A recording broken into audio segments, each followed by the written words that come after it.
Hi my dear student, I am Ritesh Kumar Verma. आज मैं आप लोगों के लिए नेक्स्ट टॉपिक लेके आया हूँ वृक्क नलिकाओं की संरचना या स्ट्रक्चर ऑफ यूरिनरी फेरस या रीनल ट्यूब्यूल्स और नेफ्रॉन। किसी भी नाम से, इसे 3 नामों से जाना जाता है। तो ये जो मतलब जैसा कि आप लोग जो पहले अभी इसके पहले आप पढ़ चुके हैं कि किडनी का स्ट्रक्चर, उसके बाद इंटरनल स्ट्रक्चर ऑफ किडनीज, और जो है इसके बाद फिर हम आपको वृक्क नलिकाओं के बारे में बता रहे हैं। हम आप लोगों को बता दें कि वृक्क नलिकाओं की जो संख्या होती है, जैसे आप कह सकते हैं एम्ब्रियोनिक स्टेज में इनकी संख्या जितनी बन जाती है उतनी ही रहती है, यानी लगभग इनकी संख्या जो है 10 से 12 लाख होती है।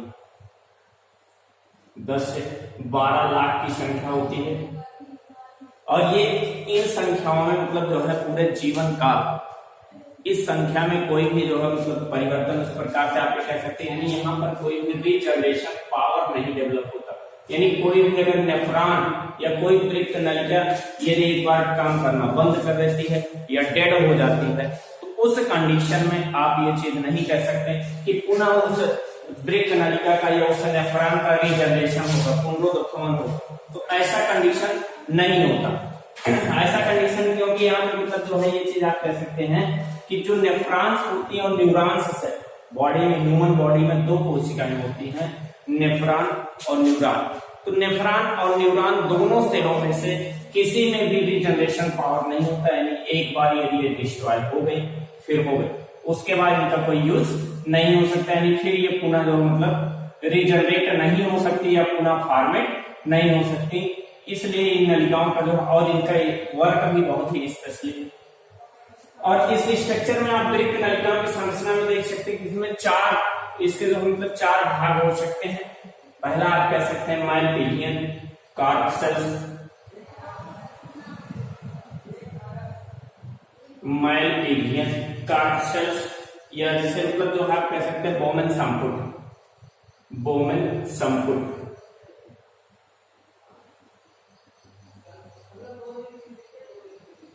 बोमेन संपुट या बोमेन कैप्सूल, बोमेन संपुट, बोमेन संपुट। दूसरा पोर्शन इसका होता है प्रॉक्सिमल कन्वॉल्यूटेड ट्यूब्यूल्स या समीपस्थ कुंडलित नलिका, समीपस्थ कुंडलित नलिका। ये इसी को शॉर्ट फॉर्म में कहा जाता है पीसीटी। और तीसरा है हेनलेस लूप, हेनलेस लूप। और चौथा पॉइंट है इसका दूरस्थ कुंडलित नलिका, दूरस्थ कुंडलित नलिका। यह इसको कहा जाता है डीसीटी। तो इस प्रकार से आप ये देखेंगे कि जो वृक्क नलिकाओं की संरचना होती है, उन वृक्क नलिकाओं की संरचना में 4 भाग होते हैं। जैसा कि हमने बताया कि एक जो है आपका हो गया बोमेन कैप्सूल, यानी बोमेन कैप्सूल किसके थ्रू बना होता है? जो धमनियां जो है वृक्क के लिए ब्लड लेकर के आ रही हैं, जैसे इसमें यहाँ पे दिखाया गया एफरेंट आर्टियोल, जिसके थ्रू ब्लड जो है वृक्क में आ रहा है। और इन वृक्क जो है मतलब इनके जो धमनियां होती है, धमनियां आगे चल करके जो है और पतले पार्ट में होते हैं, इसे कैपिलरीज कहा जाता है, केशिकाएं कहा जाता है। और केशिकाओं का गुच्छ एक मतलब जो गुच्छा या एक जाल बनाती है, और उस जाल को कहा जाता है ग्लोमेरुलस या केशिका गुच्छ कहा जाता है। इसको केशिका गुच्छ कहा जाता है। और ये केशिका गुच्छ जो है फिर आगे चलकर मतलब आगे जाकर के लास्ट में जब निकलती है बाहर तो इन्हें इफरेंट कहा जाता है, इफरेंट आर्टियोल या अपवाही, अपवाही धमनिका। यानी आप ये कह सकते हैं ब्लड जो है नेफ्रॉन में किसके द्वारा, अभिवाही के द्वारा आता है और अपवाही के द्वारा बाहर निकलता है।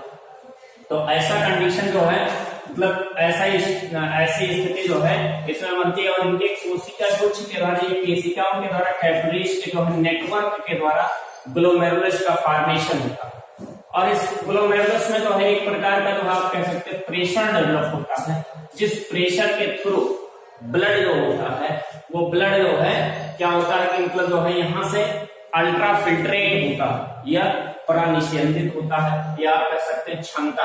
तो पहला पोर्शन जो होता है, पहला पार्ट इसका बोमेन कैप्सूल या बोमेन संपुट होता है। और दूसरा पोर्शन इसके बाद फिर जैसे यहाँ पे आप कह सकते हैं मतलब जो बोमेन कैप्सूल के बाद एक नेक पोर्शन होता है या ग्रीवा होती है। और इस ग्रीवा पोर्शन के बाद फिर आगे आप देखते हैं मतलब जो है थोड़ा सा आप देख रहे हैं कि कुछ इस प्रकार से जैसे कुंडलित टाइप की संरचना है, या आप ये कह सकते हैं कि मतलब जो है यहाँ पर कुछ जो है लूप जैसा स्ट्रक्चर बनाते हैं नलिकाएं। और जो है इस लूप वाली संरचना को ये थोड़ा जो है ग्लोमेरुलस या बोमेन कैप्सूल से नजदीक होती है, इसीलिए इसे कहा जाता है प्रॉक्सिमल कन्वोल्यूटेड ट्यूब्यूल, या हिंदी में आप कह सकते हैं समीपस्थ कुंडलित नलिका। समीपस्थ कुंडलित नलिका, या इसको शॉर्ट फॉर्म में कहा जाता है पीसीटी। यानी जो है ब्लड से जो भी जिस भी मटेरियल का जो है यहाँ से अल्ट्रा फिल्ट्रेशन हो रहा है या परानिष्यंदन हो रहा है या छन रहे हैं, वो कहाँ पहुंचते हैं आगे चल करके समीपस्थ कुंडलित नलिका में या पीसीटी में। और फिर पीसीटी आगे जा करके एक लूप जैसे एक जो है मतलब आप ये कह सकते हैं एक लूप का फॉर्मेशन या एक कुंडल का या यू आकार के आकृति का फॉर्मेशन करता है, यू जैसी नलिका बनाता है।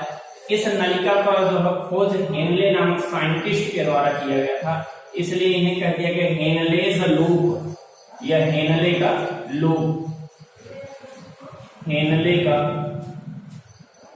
लूप। तो ये स्ट्रक्चर जो मतलब यू जैसी संरचना बनाई, लूप जैसी संरचना बनाई।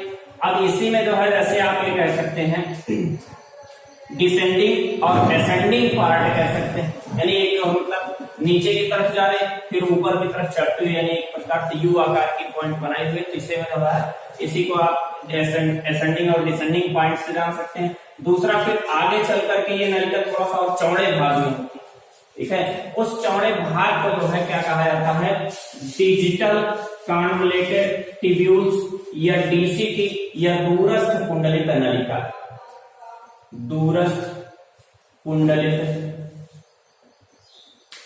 नलिका। इस प्रकार से जो है इसमें आप देखेंगे उसमें 4 पार्ट होता है। दूरस्थ कुंडलित नलिका या डीसीटी आगे जाकर के कलेक्टिंग डक्ट में खुलती है या संग्राहक नलिका, ठीक है। कलेक्टिंग डक्ट,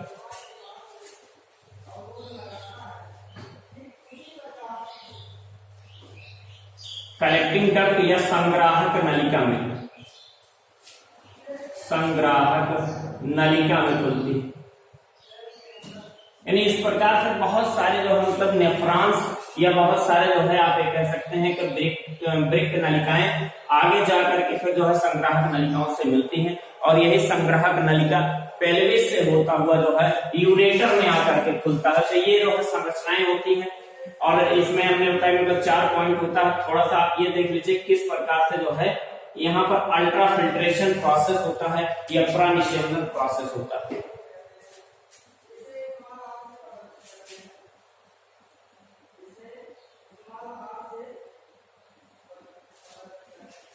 अल्ट्रा फिल्ट्रेशन,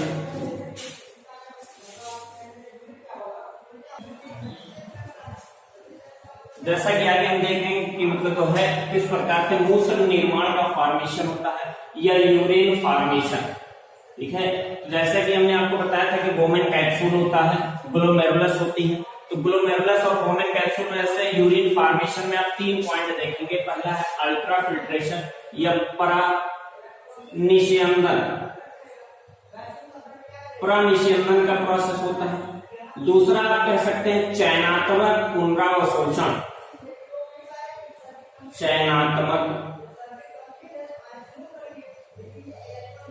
पुनरावशोषण,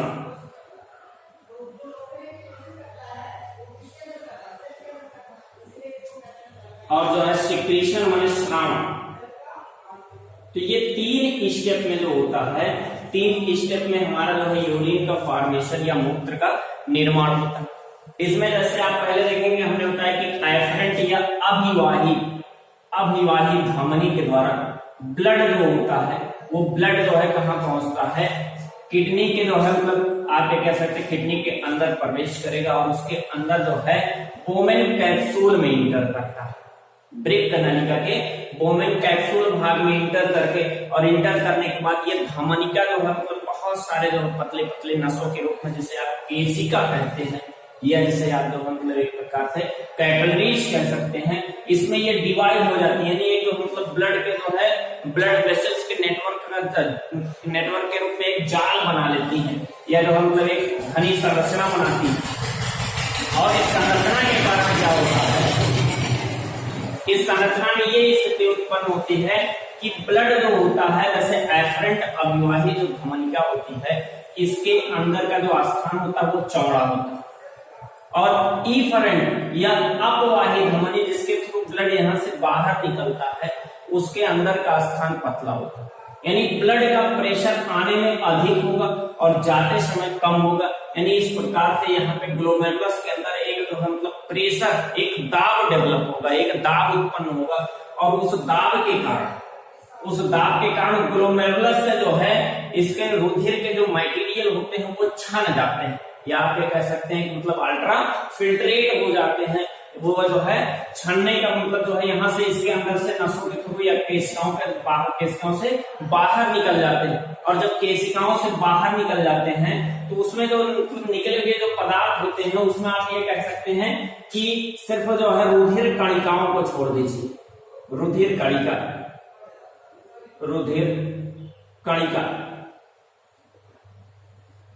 कणिकाएं उस छने हुए मटेरियल में नहीं होंगी, और प्लाज्मा प्रोटीन, तो ये मतलब जो है ना प्लाज्मा प्रोटीन होंगी, ना ही रुधिर कणिकाएं होंगी। बाकी इसके बाद जितने भी मटेरियल होंगे, ऑर्गेनिक इनऑर्गेनिक मटेरियल जो भी चीजें रहेंगे, अब उसमें चाहे आप कार्बोहाइड्रेट कहिए, अमीनो एसिड कहिए, या फिर यूरिक एसिड कहिए, या यूरिन कहिए, मतलब कुछ भी जितने भी मटेरियल होते हैं सब छन करके कहां पर आ जाते हैं, समीपस्थ कुंडलित नलिका में।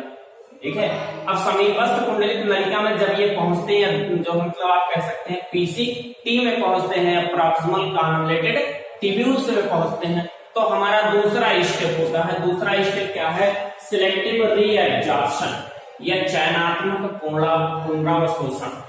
तो चयनात्मक पुनरावशोषण का वर्क होता है, जिसमें आप ये देखेंगे समीपस्थ कुंडलित नलिका के अगल बगल जो इनमें मतलब यहाँ पे जैसे केशिकाओं का नेटवर्क इसमें फैला रहता है, एक नेटवर्क जैसे इस प्रकार से कैपिलरीज का नेटवर्क फैला रहता है, और इस नेटवर्क के थ्रू इसके अंदर से आप ये कह सकते हैं मतलब कि एनर्जी के द्वारा एक्टिव एब्जॉर्प्शन होता है या सक्रिय अवशोषण होता है। यानी आप ये कह सकते हैं कि ऊर्जा के द्वारा उन पोषक तत्वों का जिनका जो है हमारे बॉडी में आवश्यकता है, उन पोषक तत्वों को जो है यहाँ से जो मतलब इसके अंदर से या वृक्क नलिका के अंदर से या पीसीटी से या समीपस्थ कुंडलित नलिका के अंदर से पोषक तत्वों को जो है ऊर्जा लगा करके एटीपी खर्च करके जो है उन्हें बाहर जो है एब्जॉर्ब किया जाता है, रीएब्जॉर्ब किया जाता है। और रीएब्जॉर्ब करने के बाद जैसे आप ये देखते हैं मतलब क्यों, क्योंकि यहाँ पे ऊर्जा इसलिए लगानी पड़ती है क्योंकि जो हमारा जो सोल्यूशन होता है वो हाइपरटोनिक होता है। ठीक है, हाइपरटोनिक का मतलब अति सांद्र होता है, और वो उसकी सांद्रता जो है ब्लड कैपिलरीज की अपेक्षा जो है अधिक होती है। इसीलिए जो है मतलब वो जो है ऑस्मोसिस या डिफ्यूजन प्रोसेस के थ्रू तो वो आएगा नहीं, इसलिए उसके लिए क्या करना होता है, ऊर्जा की आवश्यकता होती है। और जहां पर किसी कार्य के लिए ऊर्जा की आवश्यकता होती है उसे सक्रिय अवस्था कहते हैं। इसलिए यहाँ एब्जॉर्प्शन हो रहा है तो उसे एक्टिव एब्जॉर्प्शन या सक्रिय अवशोषण कहा जाता है। और फिर धीरे धीरे मतलब जो है यहाँ से एब्जॉर्ब होने के बाद जो मटेरियल बचता है वो मटेरियल कहाँ पर पहुंचता है, हमारे हिनलेस लूप में, यानी यू आकार की इस नलिका में। ठीक है। इस प्रकार से यहाँ से यू आकार की नलिका को आप कहेंगे डिसेंडिंग हेनले लूप, और इधर असेंडिंग हेनले लूप, और ये पूरा मतलब जो है हेनलेस नामक साइंटिस्ट द्वारा किया गया था। तो यहाँ पर जो है मतलब कुछ और भी मटेरियल बचे होते हैं, जो भी मतलब जो आवश्यक पदार्थ सोडियम क्लोरीन ये सब चीजें जो है मतलब क्या होते हैं कि जो अल्ट्रा फिल्ट्रेशन होता है, अल्ट्रा फिल्ट्रेट होता है, जो हमारा छाना हुआ मटेरियल होता है उसके अंदर बहुत सारे मटेरियल बचे होते हैं। तो इनका जो है अवशोषण कई स्थान पे रीएब्जॉर्प्शन आप पीसीटी में भी होगा, हेनलेज लूप में भी होगा, डीसीटी में भी होगा, एंड डिजिटल कन्वर्टेड ट्यूब्यूल्स में भी होता है। तो इस प्रकार का मतलब जो है जो यहाँ पर हेनले लूप में भी जो है एब्जॉर्प्शन का प्रोसेस होगा, यानी जो है आप ये कहेंगे कि यहाँ पर भी एक्टिव एब्जॉर्प्शन होते हैं, लेकिन जितना एक्टिव या जितना हाई अमाउंट में पीसीटी में होता है, जितना अधिक सक्रिय अवशोषण, उतनी मात्रा में ऊर्जा जो है हेनलेज लूप में नहीं खर्च करनी पड़ती। और फिर हेनले लूप तक आते आते हमारा जो है सोल्यूशन जो होता है, जो अल्ट्रा फिल्ट्रेट होता है, वो आइसोटॉनिक हो जाता है। ठीक है, आइसोटॉनिक का मतलब कह सकते हैं समपरासनी हो जाता है, यानी जो है मतलब ब्लड के कैपिलरीज के अंदर का जो ब्लड होता है और इसके अंदर जो छना हुआ पदार्थ आया हुआ है, दोनों का जो है सांद्रताएं दोनों की बराबर हो जाती है। तो यहाँ पर जो है अधिकतम एनर्जी खर्च नहीं करनी पड़ती। फिर आगे जो है मतलब अल्ट्रा फिल्ट्रेट मटेरियल जो है आगे बढ़ता है, पहुंचता है डीसीटी या दूरस्थ कुंडलित नलिका में या डिजिटल कन्वर्टेड ट्यूब्यूल्स में पहुंचता है। और यहाँ पर जो है जैसे कि मतलब ये आप कह सकते हैं कि आवश्यकता से अधिक वाटर मॉलिक्यूल को एब्जॉर्ब कहाँ किया जाता है, डीसीटी में। यहीं पर एक जो मतलब हार्मोन्स लगता है जिसे कहा जाता है वैसोप्रेसिन।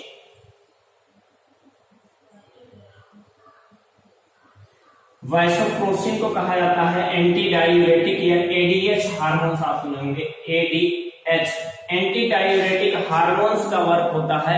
एंटी डायूरेटिक हार्मोन्स का वर्क ये होता है कि ये जो है मतलब इस अल्ट्रा फिल्ट्रेट मटेरियल से हाईएस्ट अमाउंट मतलब आवश्यकता से अधिक जो भी जो है वाटर मॉलिक्यूल होता है, उन वाटर मॉलिक्यूल का जो है क्या करते हैं, रीएब्जॉर्प्शन करवाते हैं, पुनः अवशोषण करवाते हैं।